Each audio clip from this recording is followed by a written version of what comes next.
Hello दोस्तों, welcome back to the सहज सीखो क्लासेस जहां हम सब सीखते हैं सहजता के साथ। तो आज का हमारा न्यू टॉपिक है लोकतांत्रिक समाजवाद या डेमोक्रेटिक सोशलिज्म। आपको ये पता होगा CGABO पेपर 2 में ये फाउंडेशन ऑफ एजुकेशन, शिक्षा का आधार, जो यूनिट नंबर 1 है, उसमें हम लोग ये सब डिस्कस कर रहे हैं। तो आज हम लोग पहुँचे हैं डेमोक्रेटिक सोशलिज्म में। तो ये टर्म क्या है, इसको आज हम लोग डिस्कस करेंगे। तो चलिए सबसे पहले हम लोग ये देख लेते हैं कि हमारे सिलेबस में कितना पोर्शन हमने कवर अप कर लिया है और कितना अभी बचा हुआ है। तो इसमें हम लोग देख रहे हैं शिक्षा का अर्थ और उसके उद्देश्य, ये हमारा कंप्लीट हो चुका है। लोकतांत्रिक शिक्षा प्रणाली और उसके उद्देश्य, ये भी हो गया है। भारत में शिक्षा संबंधी संवैधानिक क्या क्या प्रावधान दिए गए, ये भी हमने कंप्लीट कराया है। शिक्षा का सामाजिक आधार, ये पिछली वीडियो में ये और ये वाला पोर्शन कंप्लीट हुआ था। शिक्षा और समाज का क्या संबंध है, अगर आपने नहीं देखा है तो प्लीज़ जाकर के उसको भी देख लीजिए। तो आज हम लोग पढ़ने वाले हैं लोकतांत्रिक समाजवाद क्या है या डेमोक्रेटिक सोशलिज्म क्या है। आज हम लोग इसको क्लियर करेंगे।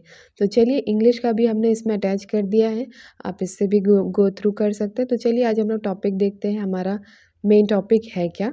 तो आज हम लोग देख रहे हैं डेमोक्रेटिक सोशलिज्म या लोकतांत्रिक समाजवाद। तो ये एक्चुअल में टर्म कहाँ से आया, ये कैसे आया। तो जैसे कि आप लोग देख रहे होंगे, ये दो टर्म से मिल कर के बना है।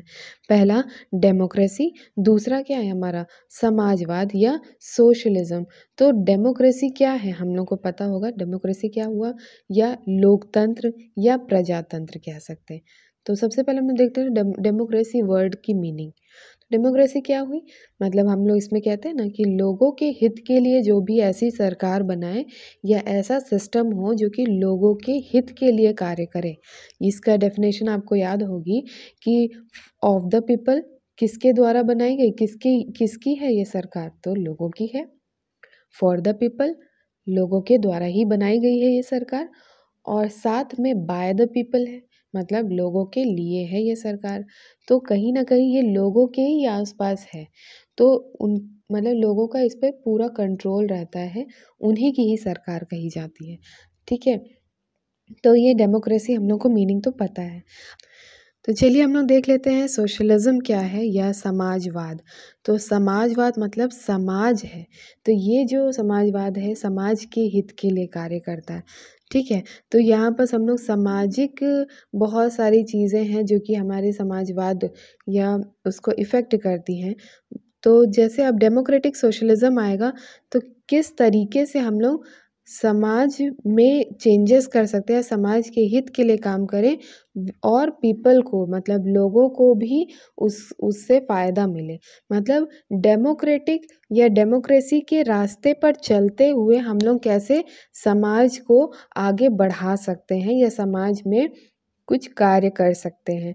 तो लोगों का शासन हुआ लोकतांत्रिक समाजवाद। ठीक है, लोकतांत्रिक समाजवाद क्या हुआ कि लोगों का शासन, अच्छा लोकतांत्रिक का मतलब क्या हुआ, लोगों का शासन, जहाँ पर हम लोग ऐसा शासन करते हैं या ऐसा देश है जिसमें सभी लोगों के लिए काम किया जाता है, किसी एक स्पेसिफिक पीपल के लिए नहीं, सबके लिए। ठीक है, तो अब लोकतांत्रिक समाजवाद का क्या अर्थ हुआ कि यहाँ पर जो लोकतंत्र का जो हमारा है, लोकतंत्र के रास्ते पर चलकर, मतलब जो हमारा लोकतंत्र है उसके जो भी वैल्यूज़ हैं उनको फॉलो करते हुए हम लोग समाज को डेवलप करें या समाज में उन विकास करें, उन्नति करें। तो समाजवाद को हमें पाना है, लेकिन किसके रास्ते पर चल कर के, लोकतंत्र के रास्ते को चुनकर हम समाज में विकास करें, डेवलपमेंट करें। तो लोगों के अनुसार समाज का विकास ही लोकतांत्रिक समाजवाद कहलाता है।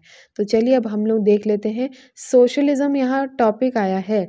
तो यहाँ पर पहले हम लोग सोशलिज्म वर्ड को ऐसे डिस्क्राइब कर ही नहीं सकते, क्योंकि इसके साथ हम लोग कंपेयर कर सकते हैं कि हमारा एक्चुअल में कैसी प्रक्रिया चलती आई तो हमारी शासन व्यवस्था थी कैसी और बहुत सारी शासन व्यवस्था होती कैसी हैं।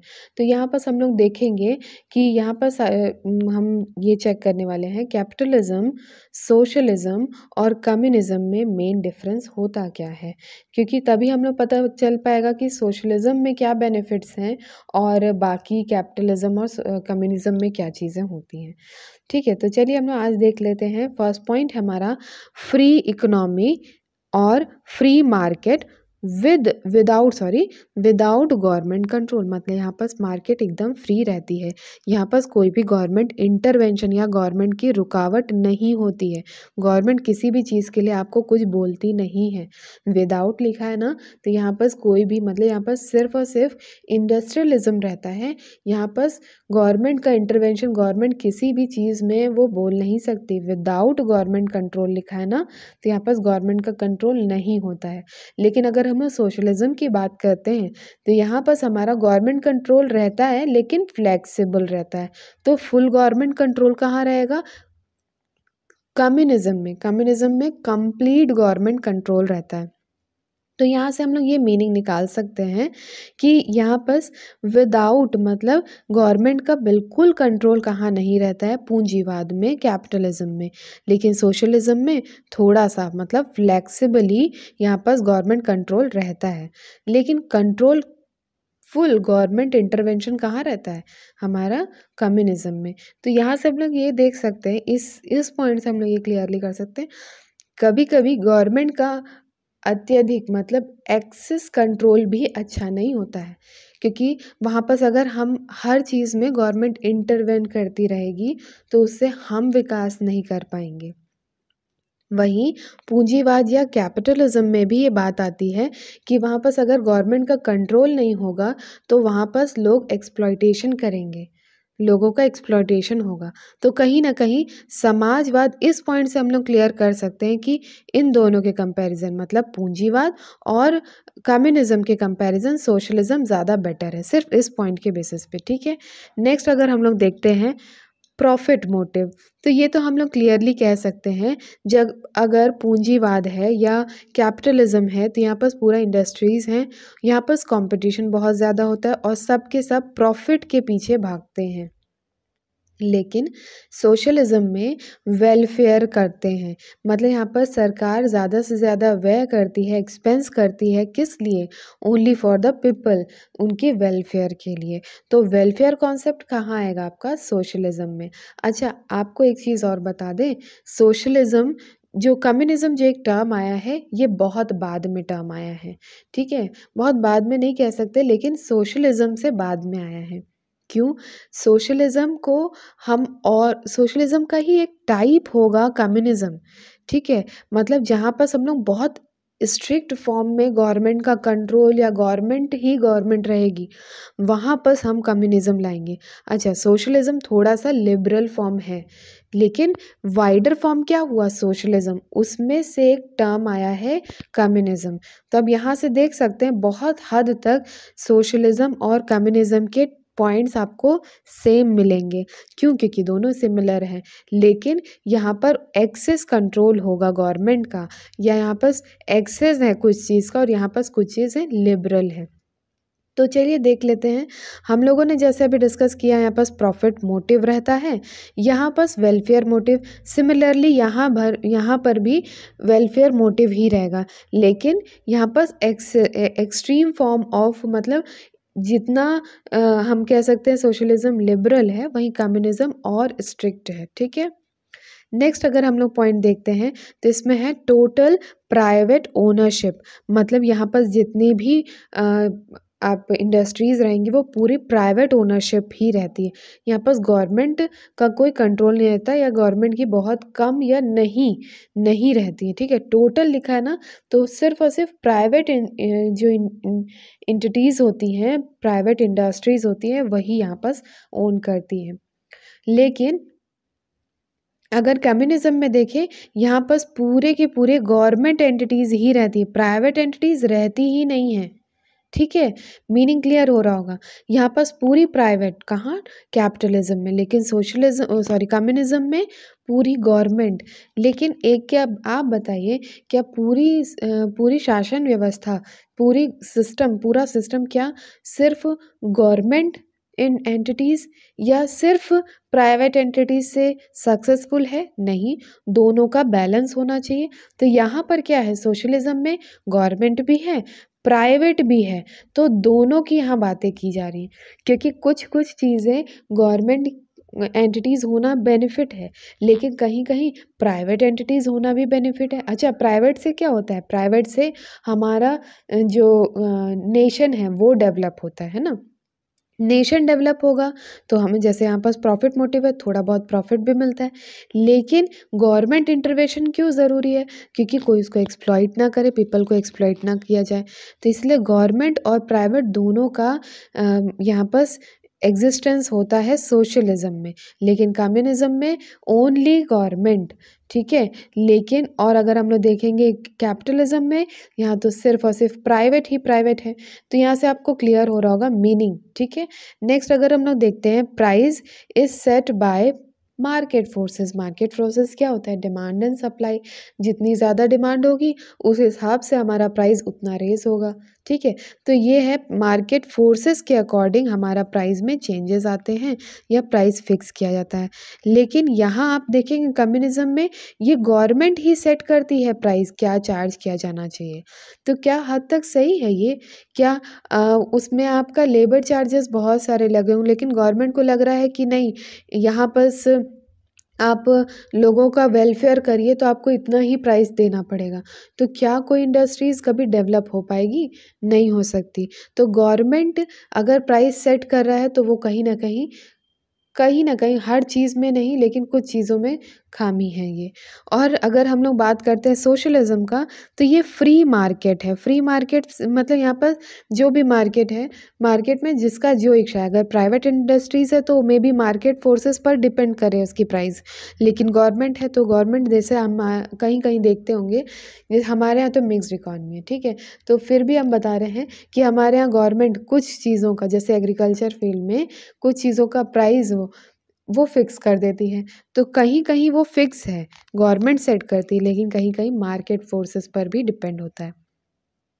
ये हम लोग को क्लियर हो रहा होगा। नेक्स्ट अगर हम लोग देखते हैं payment according to the work, तो ये हमें कैपिटलिज्म में जितना आप काम करते हैं ना, उतना ही आपको पैसे मिलते हैं। सिमिलरली सोशलिज्म में भी आप जितना काम करोगे उतने पैसे मिलेंगे। लेकिन कम्युनिज्म में क्या है, कम्युनिज्म में ऐसा कुछ नहीं है। आपको बता दिया गया है, जैसे आपका पूरा दिन भर या महीना इतने से चल जाएगा। सपोज़ 1000 रुपीज़ या 10,000 रुपीज़ से आपका महीना चल जाएगा।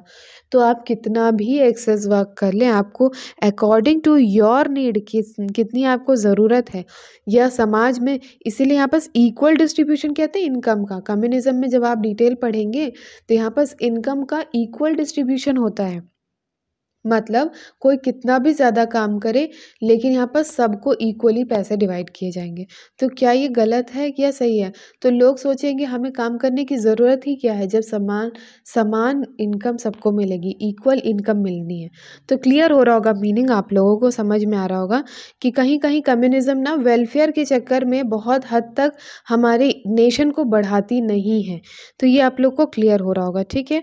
तो यहाँ से हम लोग को समझ में आया according to need, according to work यहाँ और यहाँ है, लेकिन यहाँ वर्क के अकॉर्डिंग नहीं, आप एक्सेस वर्क भी करेंगे तो भी आपको सेम अमाउंट मिलेगी जो कि सबको मिल रही है। तो ये हमारे नीड के अकॉर्डिंग यहाँ पास पेमेंट मिलती है। तो होप आप लोग को ये क्लियर हुआ होगा और थोड़ा बहुत आप कोरिलेट कर पा रहे होंगे। कहीं ना कहीं पूंजी, देखिए हर समाज मतलब हर एक जो सिस्टम है उसमें मेरिट डिमेरिट हर में रहते हैं।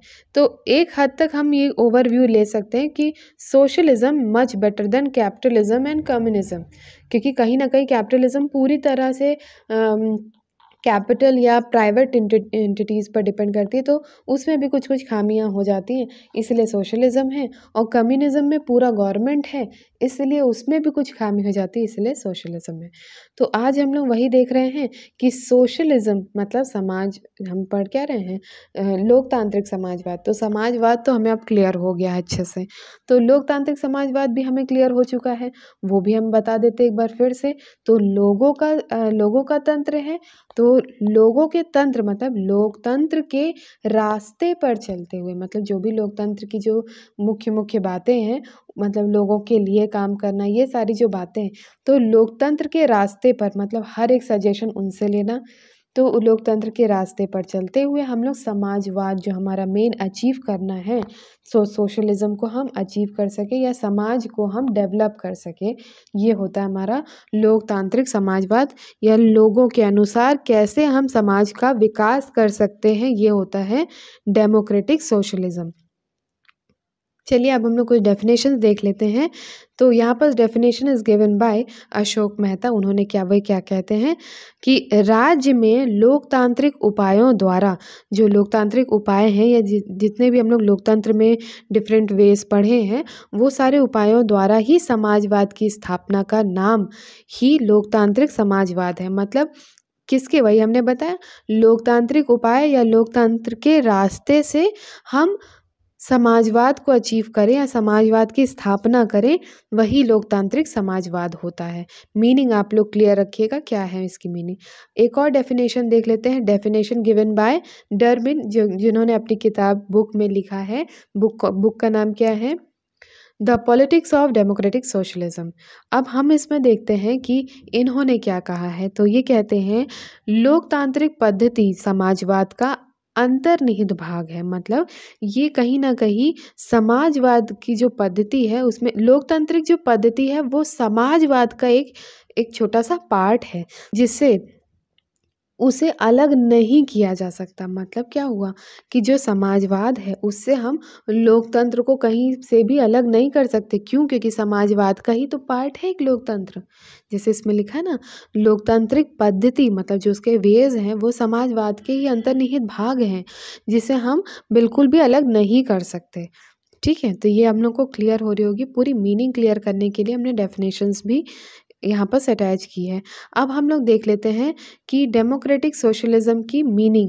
तो मीनिंग हम बहुत बार बता चुके हैं, अब क्या बताएं आपको। यहाँ पर मीनिंग हम लोग बस यही कह सकते हैं कि देश को अगर आगे बढ़ाना है, या देश को अगर, हमारा देश अगर समाजवाद वाला है या समाज, तो देखिए हर देश समाज से ही बना है।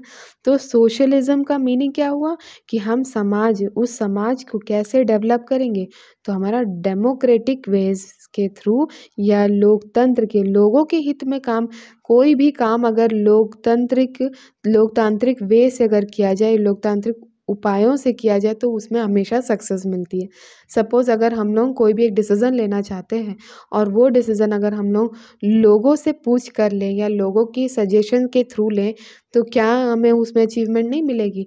सबके लिए किया जा रहा है, किसी को हार्म नहीं किया जा रहा है ना? तो हर एक पर्सन पर यहाँ पर फोकस किया जाता है। तो यहाँ हम लोग इजीली कह सकते हैं डेमोक्रेटिक सोशलिज्म है।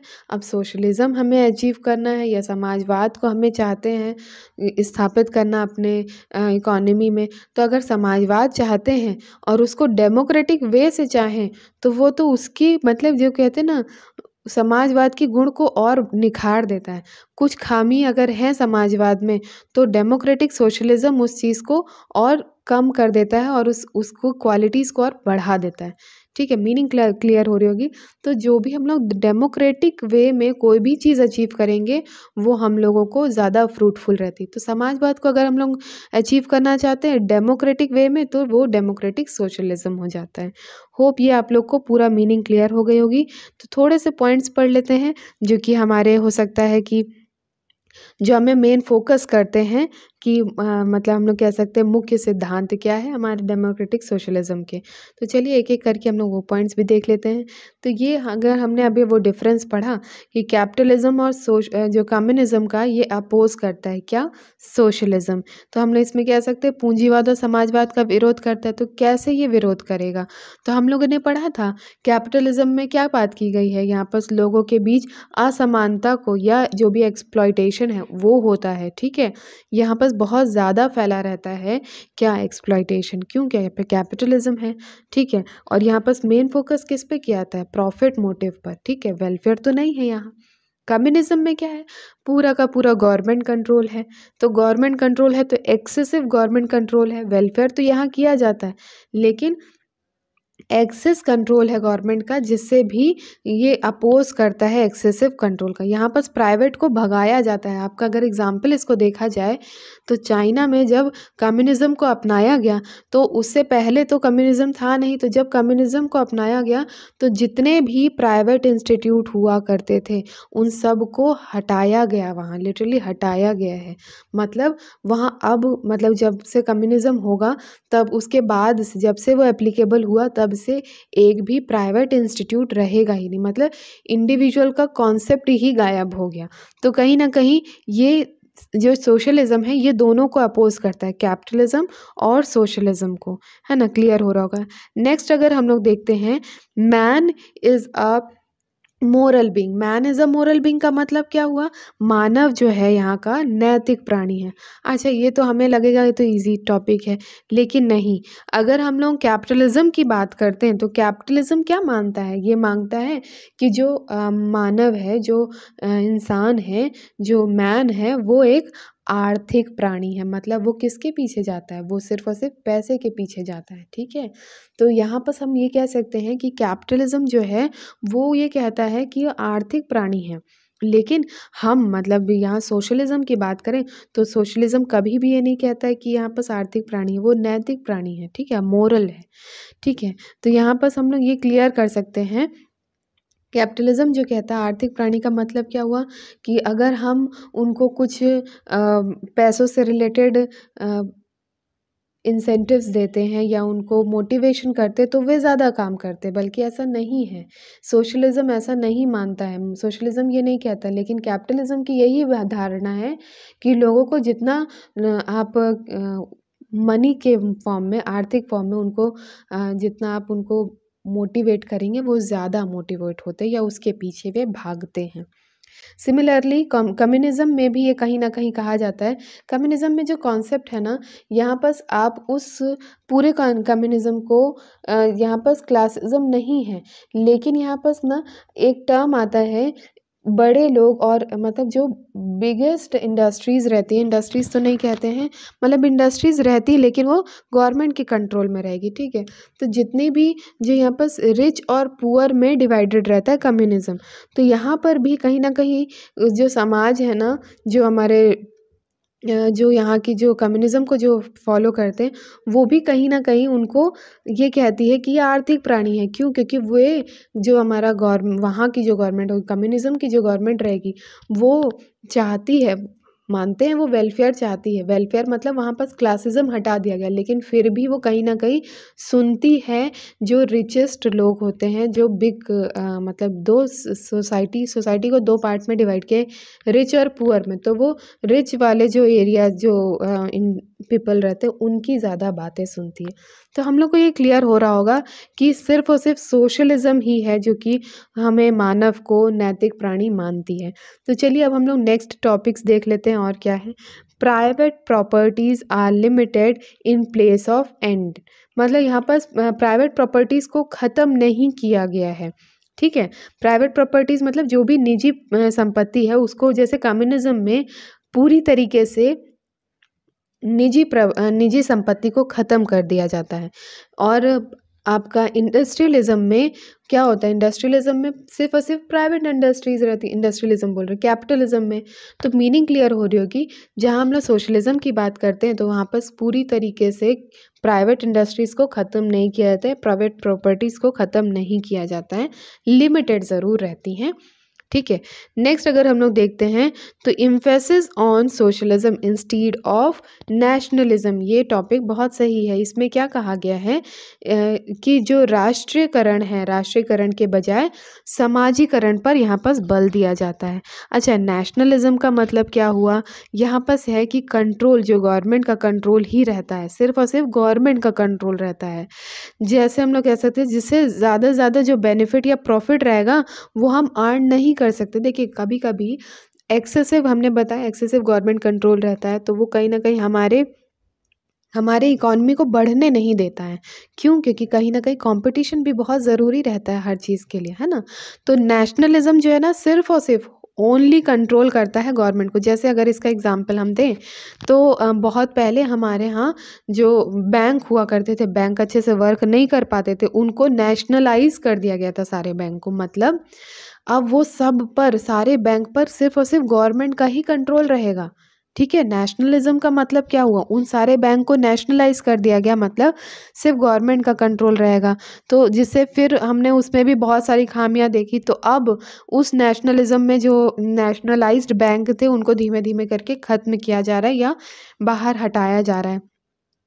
और हम सोशलिज्म में क्या देखते हैं, सोशलिज्म में प्राइवेट पब्लिक दोनों का मतलब कंट्रोल रहता है। मानते हैं गवर्नमेंट का थोड़ा ज़्यादा कंट्रोल रहता है, लेकिन यहाँ पर दोनों एग्जिस्ट तो करते हैं।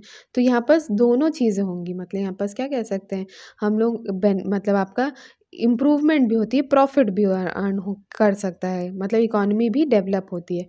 तो अगर हम वही बैंक कर देते हैं तो बैंक को पहले नेशनलिज्म में या नेशनलाइज्ड कर दिया गया था। क्यों? क्योंकि वो सफिशिएंट उनके पास पैसे नहीं थे रन करने के लिए बिजनेस, वो सारे बैंक डूब रहे थे, इसलिए गवर्नमेंट ने कहा कि हम उसको नेशनलाइज कर देंगे। तो उससे क्या हुआ, बाद में अब ये देखा जाने लगा कि नेशनलाइज करने के बाद से डेवलपमेंट नहीं हो रही है। ठीक है, प्रॉफिट, क्योंकि वो वेलफेयर चाहती है गवर्नमेंट, इसलिए उसको डेवलप नहीं कर पा रही, इसीलिए धीमे धीमे करके फिर वही मीनिंग क्लियर हो रही होगी। तो सोशलिज्म में ना कहीं नेशनलिज्म के बजाय समाजीकरण या सोशलिज्म को ही अपनाया जा रहा है, वो ज़्यादा बेटर है ना। तो ये क्लियर हुआ होगा आपको। नेक्स्ट देखते हैं हम लोग अपोजिशन ऑफ टोटलिटरिज्म, मतलब यहाँ पर हम लोग जो सर्वाधिकार का विरोध किया जा रहा है। सर्वाधिकार मतलब जैसे हम लोग कम्युनिज्म में अभी हमने पढ़ा कि यहाँ पर जो जिनके पास ज़्यादा अधिकार हैं उनकी बातें सुनी जाती है, या पूंजीवाद में जो बड़ी इंडस्ट्रीज़ के जो मालिक रहते हैं उनकी बातें ज़्यादा सुनी जाती हैं। लेकिन क्या समाजवाद में ऐसा है? नहीं है, क्योंकि यहाँ पर हम वेलफेयर मोटिव है, सोसाइटी का मोटिव, सोसाइटी के लिए हम काम कर रहे हैं। ठीक है, तो ये क्लियर हो रहा होगा कि हम यहाँ पर जो सर्वाधिकार, मतलब जिसके पास ज़्यादा अधिकार है उसको हम बिल्कुल अपोज करते हैं। कौन? Democratic socialism. इसीलिए हमारे पास फंडामेंटल राइट का कॉन्सेप्ट आया है। क्यों? क्योंकि हमारे पास अब संविधान है, संविधान में ही हमने ये सारे पॉइंट्स पढ़ लिए। तो ये आप लोग को क्लियर हो रहा होगा। तो फंडामेंटल राइट्स मतलब हम लोगों को, मतलब लोगों को कुछ अधिकार दिए गए हैं ताकि आप पर कोई दूसरा अधिकार, जो सर्वाधिकार जिसका पास एक्सेस अधिकार है, वो आप पर कंट्रोल ना कर पाए। इसीलिए आपको हर एक इंसान को फंडामेंटल राइट्स दिए ताकि वो उनका अधिकार है, हर एक इंसान का अधिकार है। ठीक है, ये क्लियर हुआ होगा। और कुछ पॉइंट्स हैं उनको देख लेते हैं। Believes in class cohesion rather than class struggle. तो इसका मीनिंग क्या हुआ कि वर्ग, जो जितने भी हमारे वर्ग संघर्ष रहते हैं की अपेक्षा वर्ग में सामंजस्य की भावना को उत्पन्न करना या इस पर विश्वास रखना। क्या कहता है वर्ग? मतलब यहाँ पर हम उसको डिफरेंट सेक्टर्स में डिवाइड करेंगे, जैसे इंडस्ट्रियल सेक्टर हो गया, लेबर सेक्टर हो गया, इस सेक्टर्स में। तो कहीं ना कहीं सोशलिज्म, डेमोक्रेटिक सोशलिज्म जो है, यहाँ पर कंपटीशन, जो जैसे हम लोग मानते हैं कि इंडस्ट्रियल सेक्टर्स जो रहते हैं ना, वो लेबर सेक्टर्स या लेबर यूनियन जो लेबर्स रहते हैं ना, उन सेक्टर्स को कहीं ना कहीं एक्सप्लॉइट करते हैं। लेकिन अगर गवर्नमेंट का कंट्रोल है तो वो भी नहीं किया जा सकता। तो इन दोनों जो हमारे जो सेक्टर्स के बीच में हमेशा मतभेद रहता ही है। तो उन सारे मतभेदों को ख़त्म कौन करता है? सरकार। ठीक है, तो सोशलिज्म, तो डेमोक्रेटिक सोशलिज्म का एक पॉइंट ये हो जाएगा कि यहाँ पर मतलब सामंजस्य बनाई जाती है है ना? सबके बीच में सब इक्वली सब बातचीत करें, ऐसा नहीं कि स्ट्रगल वाला कोई भी या संघर्ष या फिर हम बोल सकते हैं कि कोई स्ट्रेस वाला माहौल ना रहे, सब पॉजिटिव रहें, सब खुश रहें, ठीक है? ऐसा वाला। नेक्स्ट अगर हम लोग देखते हैं based on religion and morality, तो इसमें है धर्म और नैतिकता पर आधारित है। तो धर्म और नैतिकता पर आधारित है, इसका अर्थ क्या हुआ कि यहाँ पर जो हम डेमोक्रेटिक सोशलिज्म है, हमने बताया यहाँ पर कोई भी क्लासिज्म नहीं होता है, लेकिन क्या यहाँ पर धर्म और नैतिकता को क्या ख़त्म कर दिया जाता है? नहीं। लेकिन अगर हम ये चीज़ हमें समझना पड़ेगा, क्यों धर्म और हम धर्म को ख़त्म नहीं कर सकते? क्यों नहीं ख़त्म कर सकते? क्योंकि देखिए पूरा समाज जो है ना, वो धर्म, देखिए हर एक इंसान का कुछ ना कुछ धर्म होता है। अगर आप उनके धर्म को छीन लेंगे ना, तो वो आपकी बात कभी नहीं सुनेंगे। तो पूरा जो समाज है, वो कहीं न कहीं धर्म या नैतिकता पर ही डिपेंड करता है। तो अगर हम धर्म को ही हटा दें, धर्म के कॉन्सेप्ट को ही हटा दें, तो वो कहीं न कहीं हमारे ही मतलब समाज में हम जो बात और चीज़ें रखनी चाहते हैं, वो हम नहीं रख सकते। तो यहाँ मीनिंग हमें क्लियर हो रही होगी कि धर्म धार्मिक और नैतिकता पर आधारित है, मतलब पूरा समाज धर्म और नैतिकता पर ही डिपेंड कर रहा है, तो हम कहीं से भी धर्म को नहीं हटा सकते। अच्छा, इसी से ही एक और टॉपिक हम लोग नेक्स्ट टॉपिक जो पढ़ेंगे वो हमारा है धर्मनिरपेक्षता या सेकुलरिज्म। तो इसी पर डिपेंड है। क्या धर्मनिरपेक्षता मतलब क्या होता है और क्या धर्म को हटाने की बात की गई है? तो यहाँ से आप लोग क्लियरली समझ रहे होंगे, धर्म को हटा नहीं सकते। क्यों? क्योंकि धर्म को हटाना सही भी नहीं है कहीं हद तक देखा जाए, ठीक है? तो ये तो आज का टॉपिक हुआ। चलिए हम लोग क्वेश्चन डिस्कस कर लेते हैं। क्या आपको आज सॉल्व करना है? आप कोशिश करिएगा, इसका रिप्लाई करिएगा। अच्छा, इसमें क्वेश्चन कहा गया है which of the following is related to the socialism. Socialism से रिलेटेड हमने अभी पढ़ा बहुत सारे टॉपिक्स, तो उसमें से ये कौन सी बातें सही हैं या नहीं है? पहला है it reduces the classicism with in the local societies, मतलब जो लोकल सोसाइटी है, तो उसमें जो स्थानीय समाज है उसमें जो वर्गवाद है, वर्गवाद मतलब क्लासिज्म को क्या ख़त्म कर दिया गया है, ये बताना है। सेकंड है it eliminates the threats of price fixing, मतलब क्या ये जो मूल्य निर्धारित किया जाता है उसको ख़त्म कर दिया जाता है इसमें। नेक्स्ट है in this system there is no private ownership, क्या यहाँ पर प्राइवेट ओनरशिप नहीं होती है? तो ये सारे पॉइंट्स हैं। फोर्थ पॉइंट क्या बताता है? फर्स्ट और सेकंड सही है। फिफ्थ पॉइंट क्या बताता है? First, second and third are सही, मतलब ये सारे सही हैं। चलिए तो आप बताइएगा इसका करेक्ट आंसर क्या है। तो चलिए अब हम लोग मिलते हैं नेक्स्ट वीडियो में। चलिए आज के लिए इतना ही, और हम लोग नेक्स्ट वीडियो में डिस्कस करेंगे व्हाट इज़ सेकुलरिज्म या धर्मनिरपेक्षता क्या है। Thank you so much.